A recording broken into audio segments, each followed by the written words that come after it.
नमस्कार मित्रों, इम्फान IAS PCS classes में आपका स्वागत है। चैनल को लाइक कीजिए और सब्सक्राइब कीजिए।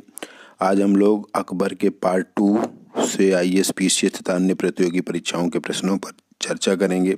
पार्ट 1 में हम लोगों ने लगभग 30 से अधिक क्वेश्चन पर चर्चा किए थे जो IAS PCS में आए हुए हैं।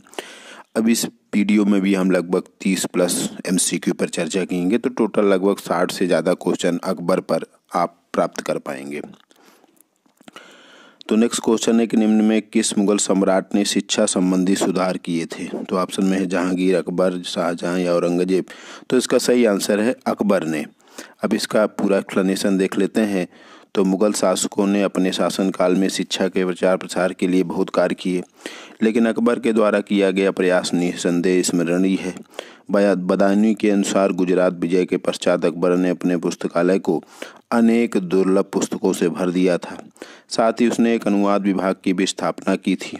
स्मिथ ने अकबर की प्रशंसा में कहा कि अकबर का पुस्तकालय उस काल और उसके पूर्व काल का अद्वितीय पुस्तकालय था।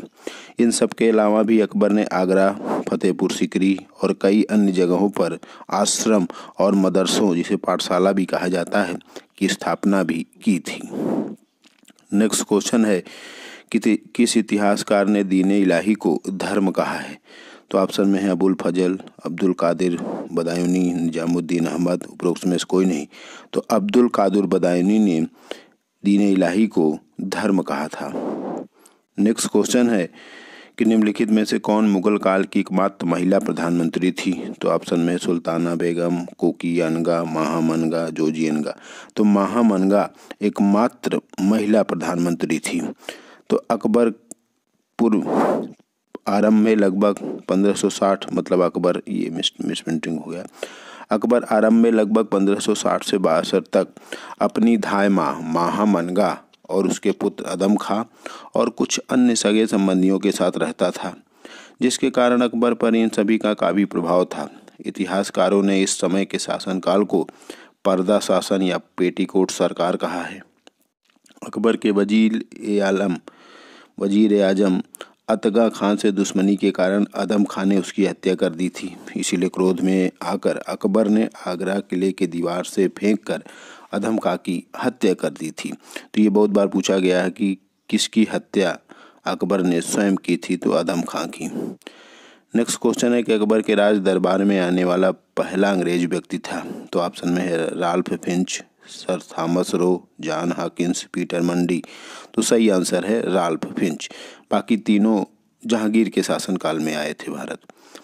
तो राल्फ फिंच पहला अंग्रेज व्यक्ति था जो अकबर के दरबार में 1588 ईस्वी में भारत आया था।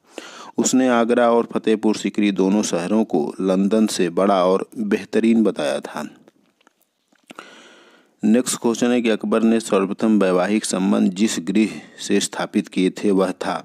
ऑप्शन में सिसोदिया, राठौर, कछवाहा या चौहान। तो इसका सही आंसर है कछवाहा वंश से। तो अकबर ने सर्वप्रथम वैवाहिक संबंध आम्बेर के सूर्यवंशी कछवाहा राजपूत राजा भारमल पुत्री के से विवाह करके बनाया था।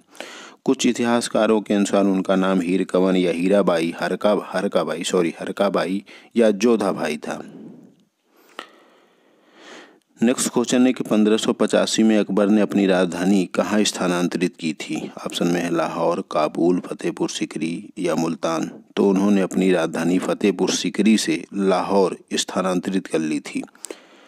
तो सर्वप्रथम अकबर ने फतेहपुर सीकरी 1569 से 85 को अपनी राजधानी बनाया था, लेकिन इस क्षेत्र में पानी की किल्लत और अन्य राजनीतिक कारणों, मतलब उस समय उज्बेकों के आक्रमण के कारण उसे लाहौर भी जाना पड़ा था। ये सब कारण भी थे।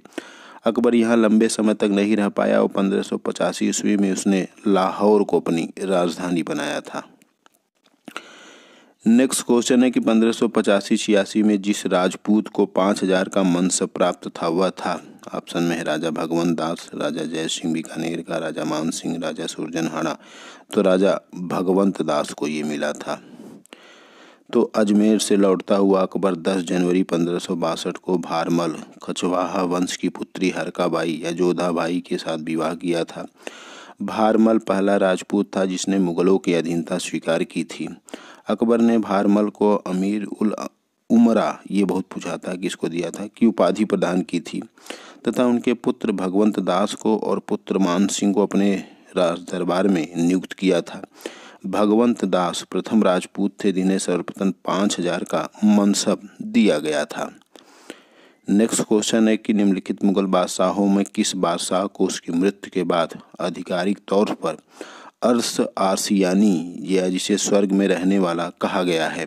तो ऑप्शन में है अकबर, जहांगीर, शाहजहां या हुमायूं। तो ये अकबर के लिए कहा गया था। नेक्स्ट क्वेश्चन है कि अकबर ने किसे कवि प्रिय उपाधि से विभूषित किया था। तो ऑप्शन है राजा बीरबल, अब्दुल रहीम खान खाना, राजा मान सिंह या राजा टोडरमल। तो राजा बीरबल को उन्होंने कवि प्रिय उपाधि से विभूषित किया था। तो अकबर के दरबार में नवरत्न रहते थे जिनमें राजा बीरबल, मियाँ तानसेन, अबुल फजल, फैजी, राजा मान सिंह, राजा टोडरमल, मुल्ला दो प्याजा, फ़कीर अजुद्दीन और अब्दुल रहीम खान खाना थे। ये 9 आपको याद होना चाहिए क्योंकि इससे भी कई क्वेश्चन पूछा गया कई बार। इन सभी नवरत्नों में अकबर ने राजा बीरबल को कवि प्रिय उपाधि से विभूषित किया था। अकबर ने तानसेन को कंठाभरण वाणी विलास की उपाधि से सम्मानित किया था। अबुल फजल ने ही अकबरनामा एवं आईने अकबरी जैसे महत्वपूर्ण ग्रंथों की भी रचना की थी। नेक्स्ट क्वेश्चन है कि अकबर के शासनकाल में प्रचलित चौकोर चांदी के सिक्के का क्या नाम था। तो ऑप्शन में है रुपया, मोहर, जलाली या दीनार। तो इसका सही आंसर है जलाली। तो जलाली जो था वो चौकोर चांदी के सिक्के था। इसका एक्सप्लेनेशन देख लेते हैं। तो अकबर के शासनकाल में 1577 ईस्वी में दिल्ली में एक टकसाला स्थापित किया गया था जिसका प्रमुख अब्दुस समद को बनाया गया था। प्रारंभ में अकबर ने मुहर नामक सिक्का चलाया। सोने के सिक्कों में शहंशाह जो सबसे बड़ा था, आत्मा, बिसात, जुगूल और जलाली प्रमुख था। अकबर ने जलाली नाम का चौकोर आकार का रुपया चलाया। स्वर्ण का सबसे अधिक प्रचलित सिक्का इलाही तथा सबसे बड़ा सिक्का शहंशाह या संसब था। टकसाल का अधिकारी दरोगा कहलाता था। नेक्स्ट क्वेश्चन है कि अकबर द्वारा दीवान का पूर्ण रूप से दर्जा दिए जाने वाला व्यक्ति था। तो ऑप्शन में है मुनीम खां, आसिम खां, मुजफ्फर खां तुर्बती और राजा टोडरमल। तो इसका सही आंसर है मुजफ्फर खां तुर्बती। तो दीवान जो है फारसी भाषा का शब्द है। इसे खलीफा उमर के शासनकाल में अपनाया गया था। इसका प्रयोग खजाना विभाग के लिए किया जाता था। अकबर के शासनकाल में राजा टोडरमल, मुजफ्फर खां तुर्बती और ख्वाजा खां मंसूर के हाथों में यह पद आता जाता रहता था, लेकिन यह पद मुजफ्फर खां तुर्बती को स्थायी और पूर्ण रूप से मिल गया और वह इस पद को स्थान दिलाने में सफल रहा। नेक्स्ट क्वेश्चन है कि हल्दी घाटी के युद्ध में महाराणा प्रताप की सेना के सेनानायक कौन थे। तो ऑप्शन में अमर सिंह, मान सिंह, हकीम खां या शक्ति सिंह। तो उनके सेनानायक जो थे वो हकीम खां थे। तो हल्दी घाटी का युद्ध 18 जून 1576 को अकबर और महाराणा प्रताप के बीच में हुआ था, जिसमें अकबर की सेना का नेतृत्व आमेर के राजा मान सिंह और महाराणा प्रताप की सेना का नेतृत्व हकीम खां सूर ने किया था। जब यह युद्ध प्रारंभ हुआ तब अकबर की सेना को सबसे पहले जवाब हकीम खां सूर ने ही दिया था। महज 38 साल के इस नौजवान युवा पठान ने मुगलों की सेना के हौसले पस्त कर दिए थे हल्दी घाटी के युद्ध में। नेक्स्ट क्वेश्चन है कि निम्नलिखित में से किस शासक ने आज्ञा दी थी कि आदमी को एक ही स्त्री से विवाह करना चाहिए, वह तभी दूसरा विवाह कर सकता है जब उसकी पत्नी बंध्या हो। तो ऑप्शन में अकबर, शेरशाह सूरी, अलाउद्दीन खिलजी, औरंगजेब। तो यह अकबर ने यह आदेश दिया था। नेक्स्ट क्वेश्चन है कि निम्नलिखित कवियों में किसे अकबर ने मलिक उस सोवरा की उपाधि दी थी। तो ऑप्शन में है अस्की, फरेबी, फैजी या कुदसी। तो फैजी को ये उपाधि मलिक उस सोवरा की उपाधि अकबर ने दी थी। नेक्स्ट क्वेश्चन है कि अकबर के राज्यकाल में निम्नलिखित में से कौन सा एक प्रांत मुगल साम्राज्य का भाग नहीं था। तो ऑप्शन में है अहमदनगर, गोलकुंडा, बरार, खानदेश। तो गोलकुंडा जो है वो अकबर के प्रांत मतलब मुगल साम्राज्य का भाग नहीं था। तो अब इसका एक्सप्लेनेशन देख लेते हैं। तो 1591 में अकबर ने अपने राजदूतों को खानदेश, अहमदनगर, बीजापुर और गोलकुंडा भेजा। खानदेश ने तो अकबर की अधीनता स्वीकार कर ली, लेकिन अन्य राज्यों ने इसके लिए मना कर दिया। 1593 में मुगलों ने अहमदनगर पर आक्रमण कर दिया, लेकिन अहमदनगर के राजा मुजफ्फर की चाची चांद बीबी ने बहादुरी से मुकाबला किया। हालांकि बाद में उसने आत्महत्या कर लिया था, लेकिन काफ़ी संघर्ष के बाद मुगलों ने बरार, अहमदनगर और दौलताबाद के इलाकों पर कब्जा कर लिया। अकबर ने बीजापुर और गोलकुंडा पर भी आक्रमण किया, लेकिन इनके खिलाफ उसका आक्रमण विफल रहा। इस प्रकार बीजापुर और गोलकुंडा अकबर के शासनकाल में उसके प्रांतों में शामिल नहीं थे। इन दोनों को बाद में औरंगजेब ने अपने शासनकाल में अपने प्रांतों में शामिल किया था। तो ये भी क्वेश्चन पूछा गया है। तो अकबर ने नहीं शामिल कर पाए थे, लेकिन औरंगजेब ने इन दोनों को शामिल कर लिया था। नेक्स्ट क्वेश्चन है कि अकबर के समकालीन किस मुगल इतिहासकार ने अकबर को इस्लाम का दुश्मन बताते हुए आरोपों की सूची तैयार की थी? ऑप्शन में है बदायूनी, नियामतुल्लाह, अब्बास खान सरवी, निजामुद्दीन अहमद। तो बदायूनी ने यह कार्य किया था। नेक्स्ट क्वेश्चन है कि निम्नलिखित में से कौन सा कथन सत्य है? पहला स्टेटमेंट है कि अकबरनामा आईने अकबरी अबुल फजल द्वारा फारसी भाषा में लिखा गया है, एकदम स्टेटमेंट सही है। दूसरा है तबकाते अकबरी निजामुद्दीन अहमद द्वारा इसे फारसी भाषा में लिखा गया, ये भी एकदम सही है। तीसरा तोहफा ए अकबर शाही, ये अब्बास खान सरवानी द्वारा फारसी भाषा में लिखा गया है। तो ऑप्शन में देखिए 1, 2, 1, 3, केवल 1, 1, 2, 3 उपरोक्त सभी, तो तीनों स्टेटमेंट सही है। नेक्स्ट क्वेश्चन है कि राजपूताना के निम्न राज्यों में से एक किसने अकबर की संप्रभुता स्वयं स्वीकार नहीं की थी? तो ऑप्शन में है मेवाड़, आमेर, मारवाड़ या बीकानेर। तो मेवाड़ के राजा राणा प्रताप थे, उन्होंने कभी भी अकबर की अधीनता स्वीकार नहीं की थी। अकबर के शासनकाल में मेवाड़ के राजा राणा प्रताप सिंह ने कभी भी अकबर की अधीनता स्वीकार नहीं की थी। यहाँ तक कि अकबर और महाराणा प्रताप के बीच में जो प्रसिद्ध हल्दी घाटी जो कि 18 जून 1576 को हुआ था, वो भी युद्ध बिना निर्णय के ही समाप्त हुआ था। नेक्स्ट क्वेश्चन है कि अकबर के शासनकाल की निम्नलिखित घटनाओं को पढ़ें और घटनाओं का सही क्रम में व्यवस्थित करना है। प्रांतों का गठन, घोड़ों को दागना, मनसबदारी व्यवस्था का प्रचलन या जजिया की समाप्ति। तो इसका सही आंसर देखिए 4 है, फिर 2 है, फिर 3 है, फिर 1 है। अब इसका एक्सप्लेनेशन देख लेते हैं। तो अकबर के शासनकाल में गैर मुस्लिमों पर लगने वाला जजिया कर ये सबसे पहले आया था 1564 में। घोड़ों को दागने की प्रथा अकबर ने 1573 ईस्वी में प्रारंभ किया था। हालांकि घोड़ों के दागने की प्रथा को सर्वप्रथम अलाउद्दीन खिलजी ने प्रारंभ किया था।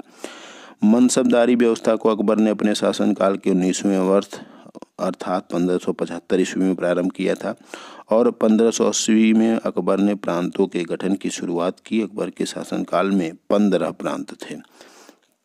तो आप समझ गए होंगे इसका आंसर। सबसे पहले जजिया, फिर आपका घोड़ों को दागना, फिर आपका मनसबदारी और अंतिम में 1580 में प्रांतों का गठन। नेक्स्ट क्वेश्चन है कि अकबर के से संबंधित निम्नलिखित घटनाओं को सही क्रम में रखिए। तो पहला है उज्बेक विद्रोह, दाग व्यवस्था का प्रारंभ, कश्मीर विजय। तो इसका ऑप्शन देख लेते हैं 1, 2, 3, 2, 3, 1, 3, 2, 1, 3, 2। तो सही आंसर 1, 2, 3 है। तो सबसे पहले 1564 में उज्बेकों ने विद्रोह किया था। यह अकबर के समय का पहला विद्रोह था। घोड़ों को दागने की प्रथा 1573 ईस्वी में अकबर ने प्रारंभ की थी, जबकि 1595 ईस्वी में अकबर ने कश्मीर, उड़ीसा, सिंध और कंधार पर विजय प्राप्त की थी। तो 1564, 73, 95। तो इसका सही आंसर जो है वो है 1, 2, 3। नेक्स्ट क्वेश्चन है कि निम्न में किसने 1579 के महजर को तैयार किया था? तो ऑप्शन में है शेख मुबारक, अब्दुल नबी, अबुल फजल, फैजी। तो इसको तैयार किया था शेख मुबारक ने। तो महजरनामा अथवा अमोघ वृत्त को 1579 में अकबर ने शेख मुबारक के द्वारा तैयार करवाया था। इसके अनुसार अगर किसी धार्मिक विषय पर विवाद होता है तो अकबर का फैसला ही सर्वोपरि होगा। नेक्स्ट क्वेश्चन है कि अकबर ने बंगाल और बिहार को मुगल साम्राज्य में कब मिलाया था? तो ऑप्शन में 1590, 75, 76 या 72। तो 1575 में अकबर ने इन दोनों को मुगल साम्राज्य में मिला लिया था। तो अब कुछ अकबर द्वारा जीते गए प्रदेश देख लेते हैं, प्रांत देख लेते हैं। तो 74 से 76 मतलब वही 75 के आसपास बंगाल बिहार के शासक दाऊद खान के विरुद्ध मुगलों के सेनापति मुनीम खान ने किया था। यह अकबर का छठा अभियान था। 81 में अकबर और मान सिंह ने काबुल के शासक हकीम मिर्जा को हराया था। 1586 ईस्वी में मुगल सेनापति कासिफ खान और भगवान दास ने कश्मीर के शासक यूसुफ खान और याकूब खान को हराया था। और 1601 में असीरगढ़ यह अकबर का अंतिम विजय थी, जिसमें उसने मीर बहादुर को पराजित किया था। नेक्स्ट क्वेश्चन है कि निम्नलिखित में से कौन सा कथन सत्य नहीं है। तो पहला है कि आईने अकबरी अबुल फजल की कृति है, तो ये सही है। दूसरा है कि अकबरनामा के तीसरे खंड को आईने अकबरी कहा गया है, ये भी स्टेटमेंट सही है। तीसरा है कि अबुल फजल और फैजी, ये थोड़ा हो गया, फैजी दोनों भाई थे, तो ये भी स्टेटमेंट एकदम सही है। और चौथा कि फैजी मुगल काल के प्रसिद्ध इतिहासकार थे, तो ये गलत है, वो इतिहासकार नहीं थे बल्कि अकबर के 9 रत्नों में शामिल थे, तो चौथा वाला स्टेटमेंट गलत है। नेक्स्ट क्वेश्चन है कि निम्नलिखित में कौन सा अकबर द्वारा जीते गए तिथि और शासक से सुमेलित है। तो पहला है कि गोंडवाना 1564 ईस्वी, वीर नारायण और दुर्गावती, एकदम सही है। दूसरा मेवाड़ 1568 ईस्वी, उदय सिंह और राणा प्रताप, ये भी सही है। रणथंभौर 1569, सुरजनहाड़ा, ये भी सही है। और मारवाड़ 1570, रावचंद्र सेन, ये भी सही है। तो ये 1 2 3 4 सही है। नेक्स्ट क्वेश्चन है कि निम्नलिखित में कौन सा अकबर के जीते गए युद्ध क्षेत्र से सही सुमेलित है। जैसे पहला है गुजरात, तो गुजरात 1571 ईस्वी में यहाँ का शासक मुजफ्फर खान था, एकदम सही है। बंगाल बिहार 1574 से 76, मेन 75 आता है, दाऊद खान। तीसरा कश्मीर 1586, यूसुफ याकूब खान, ये भी सही है। सिंध 1591 में जानी बेग। तो चारों स्टेटमेंट सही है, सभी सुमेलित है। तो अकबर द्वारा जीते गए प्रदेशों की सूची एक बार देख लेते हैं जल्दी से। 1561 में मालवा, शासक बाज बहादुर। 1562 में चुनार, अफगानों का शासन। 1562 में आमेर में भारमल उसमें शासक थे। मेड़ता 1562, जयमल शासक थे। गोंडवाना 1564 में वीर नारायण और दुर्गावती। मेवाड़ 1568 में उदय सिंह राणा प्रताप। रणथंभौर 1569 में सुरजनहाड़ा। कालिंजर को उन्होंने 1569 में विजित किया, रामचंद्र थे शासक। मारवाड़ और जैसलमेर 1570 में रावचंद्र सेन और रावल क्रमशः, मतलब रावल हीरे राय थे। गुजरात में 1571 पर आक्रमण किया, वहाँ का शासक मुजफ्फर खान थे। बिहार और बंगाल 1574-76 में दाऊद खान वहाँ के शासक थे। काबुल खान काबुल में 1581 में हकीम मिर्जा वहाँ के शासक थे।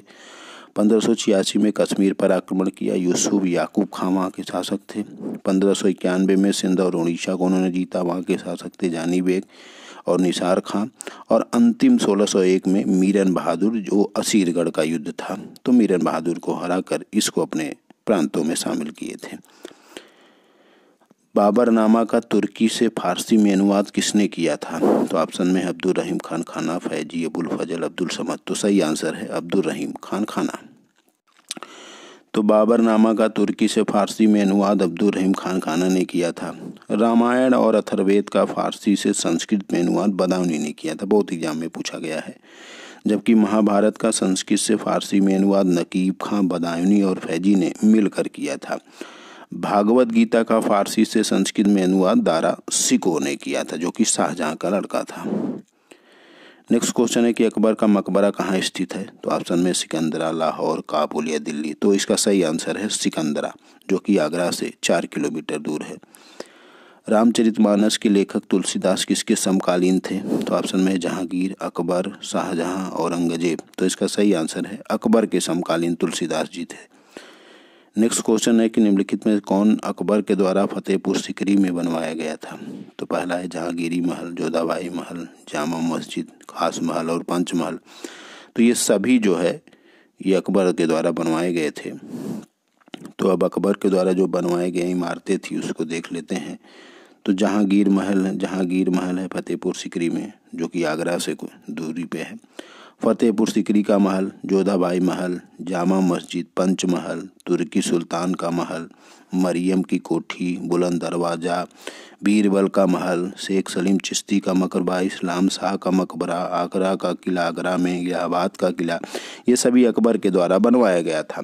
और अकबर का जो मकबरा है वो आगरा से 4 किलोमीटर के आसपास सिकंदरा है, वहीं पर अकबर का मकबरा है।